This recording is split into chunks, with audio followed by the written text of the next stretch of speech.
And if I could, why don't we give a big round of applause to Hugh LeBar, who helps lead this every year.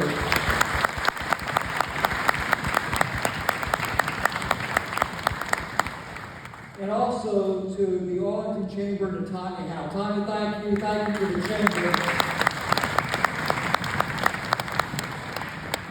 If I could, there's a good friend here, an elected official. She does a great job for us on the Shelby County Commission, Amber Mills. Commissioner Mills, thank you.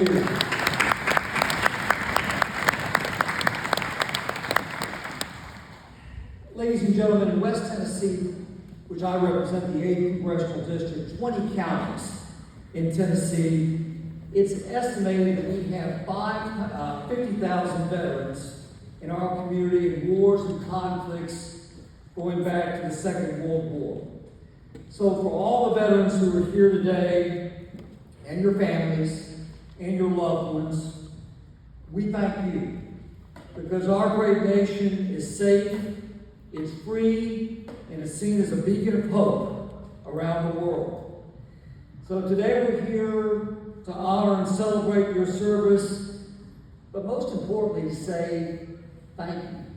To say thank you. You mentioned this just a few days ago. Americans around the nation went to vote. They went to the polls.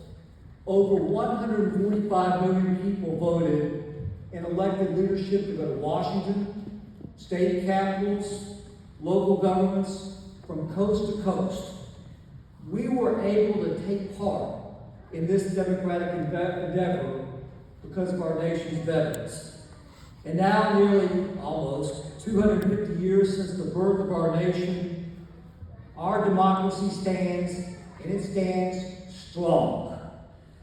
Our democracy, as George Washington once referred to as, quote, the great experiment, is successful today because of veterans who are here today and those who preceded you all. Freedom, liberty, and democracy, I think we all know this, it's fragile.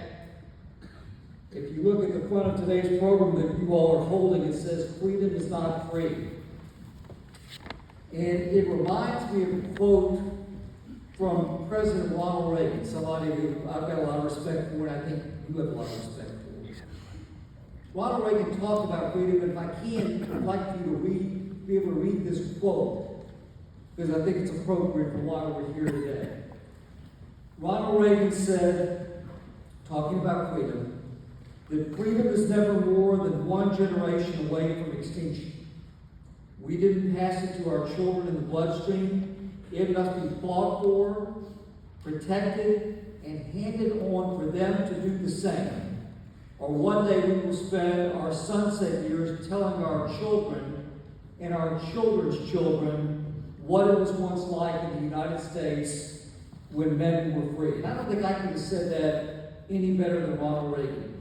This nation is the greatest nation in the world, and it's the envy of every other nation in the world. And that's because of the incredible price and sacrifice that our veterans have paid to preserve it. The security that we enjoy today is made possible because of the service and the sacrifice of our nation's veterans. So I say to you all, to the spouses, to the parents, to the children of our service members, and to the service members alike, we thank you for your important role in all of this. I do want to say this, the strength of our military families, I think is something that we can all appreciate, and I know that we all admire. Our veterans and their families have earned and deserve our strongest support and our appreciation. So for all those today who are veterans, all you men and women who are here today, could I ask you to all stand and be recognized? All of our veterans, would you please stand?